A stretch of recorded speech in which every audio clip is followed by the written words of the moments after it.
Hey, kia ora. Helen Broms here, coming to you live from Surprise in Arizona. Hope you're having a super fantastic sparkling day.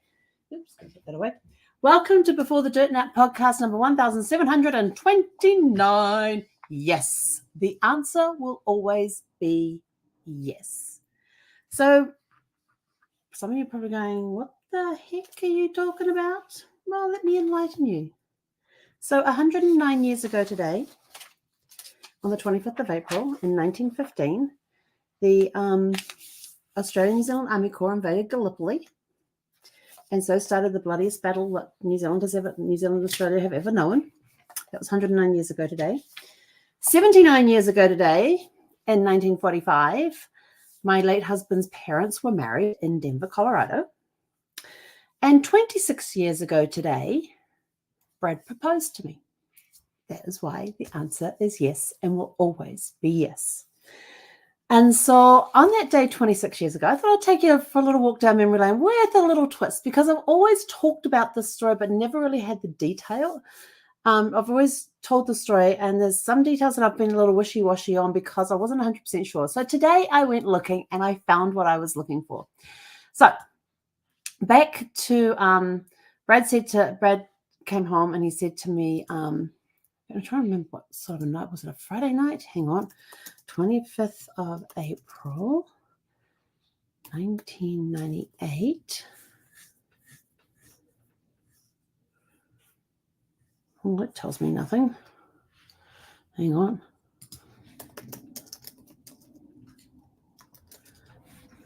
It was a Saturday. Okay, it was a Saturday. That's one detail I couldn't remember. So it was a Saturday. So Saturday, the 25th of April, 1998. Brad comes, we're living in an apartment in Fairfax, and Brad comes to me and says, come on, let's go out for dinner tonight. I went, okay. Why not? I love date nights. He said, let's go out for date night. Went, okay, we'll go out for date night. And so we walked. I said, where are we going to go? So I thought I'll go down to Old Town Alexandria. I went, okay. No clue what was going to happen. Nothing. And so we park the car and we go for this walk, and we end up in the park that's next to the torpedo, next to the torpedo factory. The old torpedo factory. And so we're walking through this little park there, and he comes to this bench, and we sit down on the bench. He goes, let's just sit here for a bit. And I'm like, okay. And so we're just sitting there and just absorbing everything that's going on. He says, I want you to close your eyes. And so I close my eyes. He says, I want you to name every sound that you can hear. And I'm sitting there and I'm like thinking, okay, well, I hear people talking. I can hear children playing. I can hear people walking on the gravel path. There's a cyclist just went past us actually, no, there was two cyclists that just went past us on the gravel path. And there's a plane coming into land at Reagan National, because it was right on the flight path for Reagan National. And so I kept naming all these noises, and he turns to me and he goes, and I've still got my eyes closed, and he's sitting on my left. So he's got hold of my left hand. And he turns around and says, well, there's something you haven't heard. And so I'm sitting there going, people talking, children playing. And I'm like mentally going, people talking, children playing, riding on the thing, walking, running. And I'm like thinking, what have I missed? I've named everything. And he just pauses for that moment so I can run through the checklist in my head of like what I've heard and trying to see if there's any other sounds I can hear. And he leans over and he whispers in my ear, he says, you haven't heard me say, I love you. Will you marry me? And with that, I felt a ring being slipped onto my hand. I should have come and pulled it out should have worn it for tonight, but I didn't. And so that's why it was yes. It will always be yes. And then we got up and we walked, and I says, we sat there for a few minutes, and it was really cool because nobody knew what was going on. It was awesome. I got proposed to in public and nobody around us knew what was happening. It was awesome. Loved it. And so then we walked back into Old Town Alexandria, and I said, so where are we going for dinner? He says, I just thought we'd figure it out. I'm like, okay. And we ended up at Murphy's Irish Pub. And it was in a different location to what it is now. So we went in there and we sat, and we were taken to this table for two, and it was facing a railing. So you can only sit like side by side. And then there was the railing across here, and then there was the downstairs area. It was one step down. And then there was a stage over there. And so we're sitting there and just chit-chatting. And of course, I'm looking at the menu, and they've got fish and chips on the menu. That's me. I'm done. I'm fish and chips. If there's a place that has fish and chips and I've never tried their fish and chips, I am going to try their fish and chips. It is, bring me some malt vinegar, bring me some salt and some malt vinegar and some mayo, and I'm a happy girl with my fish and chips. Yes, I'm one of those that will dip my chips, my hot chips, into mayonnaise.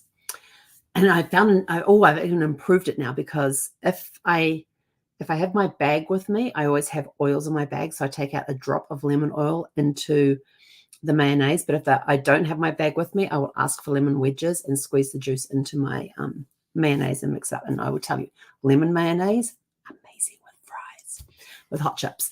So yes, I had fish and chips. I cannot remember what Brad had. I want to say he had like some sort of stew, but I can't be 100% sure. That's one detail I'm not very sure on. And so we're sitting there, we're having this nice meal, we're just celebrating together. And while we're waiting for the meal to come, there's this placemat in front of us. And on this placemat is this really cool story. Now, over the years, I've told the story, but I couldn't quite remember all the details and everything. I kind of loosely had it. So today I thought, today's going to be different. I'm going to tell that story. I said, it's got to be out there somewhere. And so I found the story, and you guys are going to get to hear it now. And it's called The Legend of 9 Famous Irishmen. And I'm going to read out, and I read through it, and I thought, yeah, and it suddenly just came flooding back and seeing it on the placemat. I was like, yes, this is the one, this is the one. So that's called The Legend of 9 Famous Irishmen. And you can also find it as The Story of 9 Famous Irishmen, but it's The 9 Famous Irishmen is basically what it is. In the Young Irish Disorders in Ireland in 1848, the following 9 men were captured, tried, and convicted of treason against Her Majesty the Queen, and that would be Queen Victoria, and were sentenced to death. John Mitchell, Maurice Lane, Pat Donoghue, Thomas Magee, Charles Duffy, Thomas Mayer, Richard O'Gorman, Terence McManus, and Michael Ireland. Before sentencing, the judge asked if there was anything that anyone wanted to say. Mayer, speaking for all, said, "My lord, this is our first offense, but not our last. If you will be easy with us this time, we promise, on our word as gentlemen, to try and do better next time. And next time, sure, we won't be fools to get caught." Thereupon, the indignant judge sentenced them all to be hanged by the neck until they were dead and drawn and quartered. Passionate protests from all the world forced Queen Victoria to commute the sentence to transportation for a life to far wild Australia. In 1874, word reached an astounded Queen Victoria that the Sir Charles Duffy, who had been elected Prime Minister of Australia, was the same Charles Duffy who had been transported 25 years before. On the Queen's demand, the records of the rest of the transported men were revealed, and this is what was uncovered. Thomas Francis Meyer was the governor of Montana. Terence McManus was a brigadier general in the U.S. Army. Patrick Donoghue was a brigadier general in the U.S. Army. Maurice Lane was the Attorney General of Australia, in which office Michael Ireland succeeded him. Richard O'Gorman, Governor General of Newfoundland. Thomas D'Arcy Magee was the Member of Parliament in Montreal. He was the Minister of Agriculture and the President of the Council Dominion of Canada. And John Mitchell, a prominent New York politician, and this man was the father of John Purroy Mitchell, who became the mayor of New York at the outbreak of World War I. And I thought that was kind of fascinating. I said to Brad, have you read your placemat? And he goes, what do you mean have I read my placemat? And I said, you've got to read your placemat. And we're going to come back to the story in a minute. And so he read it and he's like, oh, no wonder. And his first comment was, no wonder politicians are so corrupt. Oh, it was hilarious. So anyway, we're enjoying our evening. We're enjoying our meal. And then a live entertainment gets up on the stage. There was like 2 or 3 people up there, and they start playing all these Irish folk songs and everything else. And I'm just absolutely loving it. Then the owner of Murphy's comes out, and he has got on the most rattiest, tattiest unicorn head I have ever seen. It was one that was like a hood that he put on, and it felt, and it did up underneath his chin, so you could see his face and everything else. And he started singing the unicorn song. I have to tell you my history with the unicorn song. So the Irish Rovers recorded the unicorn song back in like the late 60s, early 70s, somewhere around that time frame. We used to watch the Irish Rovers on TV and loved watching their show. And it was just a really cool show. It was a variety type show, but they had lots of Irish songs that they would sing and that sort of thing. And I always remember that we were living in Poror at the time. So I was probably around age 7 or 8.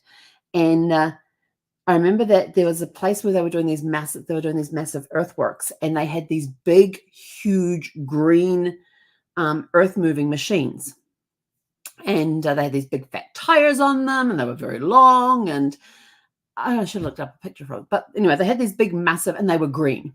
And every time we drove past this and I saw them, I would start going, there were green alligators and long-necked geese, the humpy-backed camels and some chimpanzees, some cats and rats and rats and elephants, and sure as you're born, the loveliest of all was the unicorn.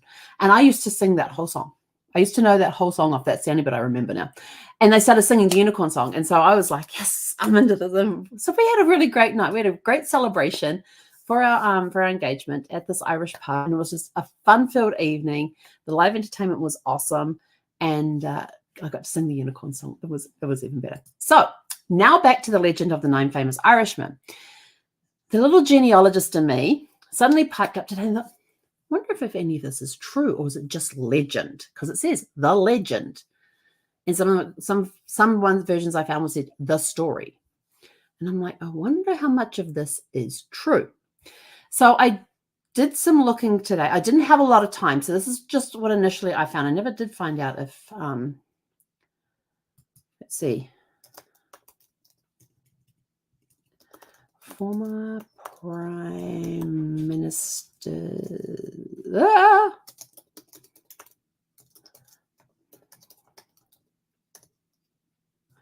Helen can't type today. But I wanted to see how much of this is actually true. And I don't see a George Duffy there. Sir Charles Duffy. Let's see if it comes up. Oh no, that was a little later in life. Okay, so all right, so the Charles Duffy one I'm going to have to look a little more because I totally forgot to look at that one. But Thomas Francis Meyer was actually a real person, and he was the Territorial Secretary of Montana, acting Territorial Governor of Montana, in office from September 1865 to October 1866.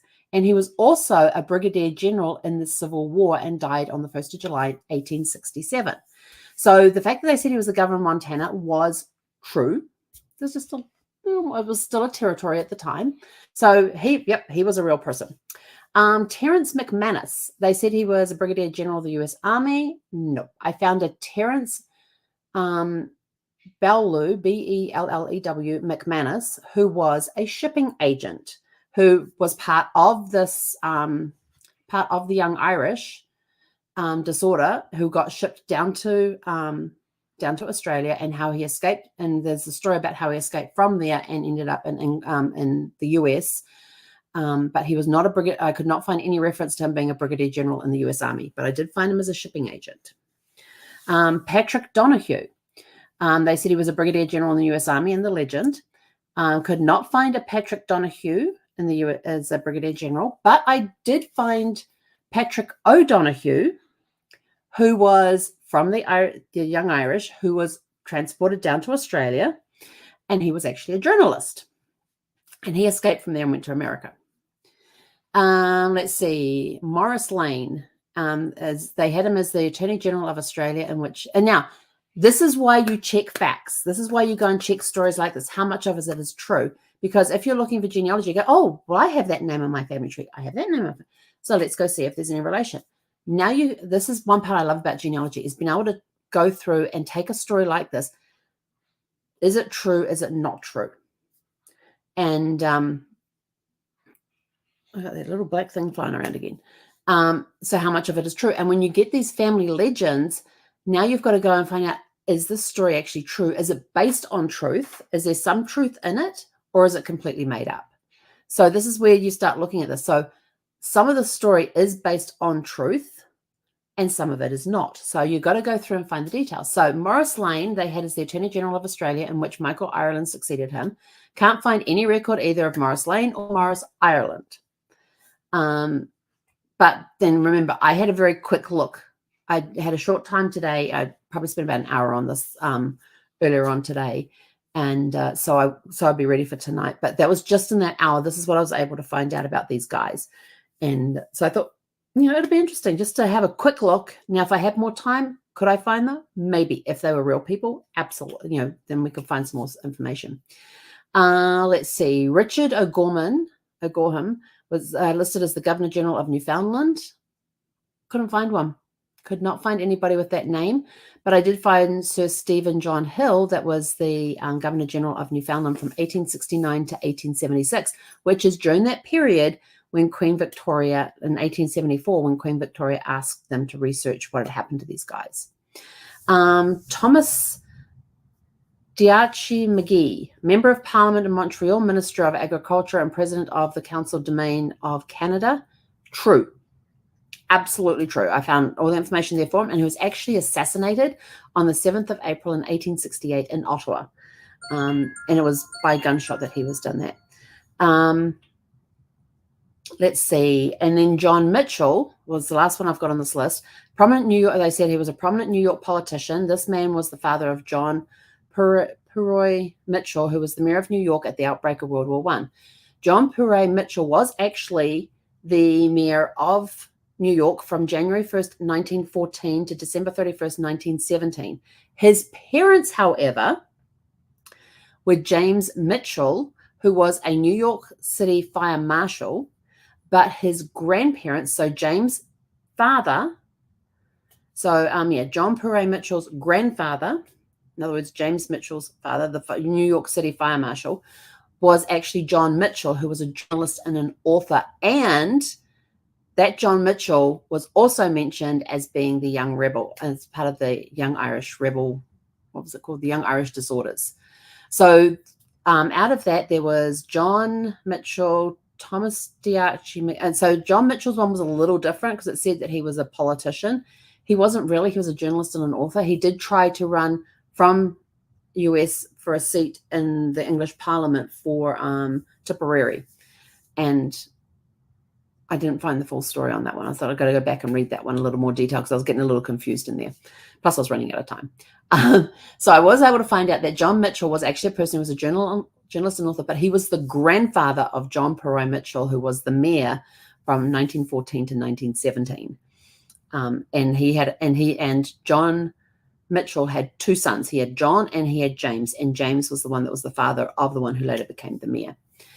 So John Mitchell, definitely, but how they had it written, he should have put there the grandfather would have been more accurate on that.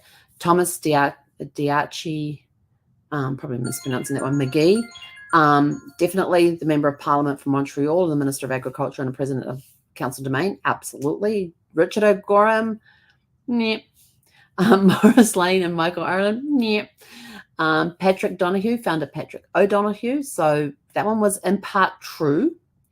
Let's see, Terrace McManus, yes, and Thomas Francis Mayer, yes. And Charles Duffy, I totally forgot to go and look him up, so I'm going to have to go and have a look at that. But hang on. Something just caught my eye on here.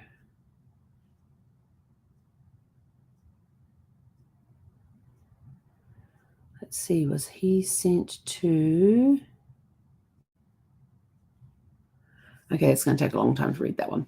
So sometimes you, as a genealogist, there are stories that will come up like this, and it's always good to go and, are these facts correct? So when you come across a story, are these facts correct? Yes or no? And so just by that quick look, we can see that some of the guys that are listed on there, absolutely part of that, deported to Australia. They managed to escape from Australia, or in some cases, and escape from Australia, make it to the US. And then others in that story are possibly fictional people, maybe real people, based on real people. We don't know, unless I go and do some more research. So when you hear these family myths and legends, these are the ones I love getting my teeth into. When you have these family myths and legends, you want to find out, are they true? Start with what you know about the story and then work from there. Because the story, if there is a family myth and legend, there may be some truth in there. It's just the story's just changed over time. Things have become a little blurred. thing, it's that like the Chinese, you have to do Chinese whispers as kids where you'd start off with one sentence coming in this ear and then you'd whisper it into the next person's ear. And by the time it got around the room, it was a completely different story. So, and you're like, oh, I wonder where the change happened. But it just happened over time because of the way that we heard it and then the way we passed that message on. So, over time, over the years, these stories may have been diluted a little bit. There may be, but there may be some truth in there. So find the stories, then go and try and find, and then go and try and find and prove it or disprove it. And missed it. It's hovering in front of my screen. What can I say? So that's one part of genealogy that I absolutely love. And that is a story from the night Brad and I got proposed. We actually read that on the placemat in the Irish pub. And then today I actually took an hour out to go and research it to see how much of it was true and based on fact, and was, maybe some people have made some stuff up just to make it sound more more readable. Because, as we know in life, Mark Twain used to say that truth is stranger than fiction. That's why fiction has to make sense. And that is what has happened to that legend. That's the stories got twisted around so that it makes sense to people because they wouldn't believe it otherwise. And there's times that you'll come across stories that you're going to be, oh my gosh, and it'll be something that will happen to you. And you're like looking at all the different things that happened along the way. And you're sort of like, I can't believe that happened. No, it can't be. It's got to be. Yeah, no. And like you're hearing some people tell their stories on vacations and things. And you're like, oh my gosh, that really happened? They're like, yeah, happened like that. And you're sort of like, and even stories I come across when I'm researching genealogy, like I've got one person who said, oh, we have this particular name in our family. Are we related to this particular famous person? And I went, if you are, it'll be a distant cousin because it won't be direct because they never had children. And they're like, oh, thank goodness for that. But in researching that, we uncovered all these other stories, and it was just story upon story upon story that we came across. And like when I was telling we're on Zoom and I'm like, got the screen share going on and I'm talking about this person, da, da, da, da, da. And, oh, look over here. And she was just like, almost the entire presentation, like, wait, what? And it was just that the stories were true, but they were just sort of like, you got to be kidding me. They didn't believe that these things had happened, yet they had. We had documentation to back it all up. So as long as you have the documentation to back up the stories, you're good.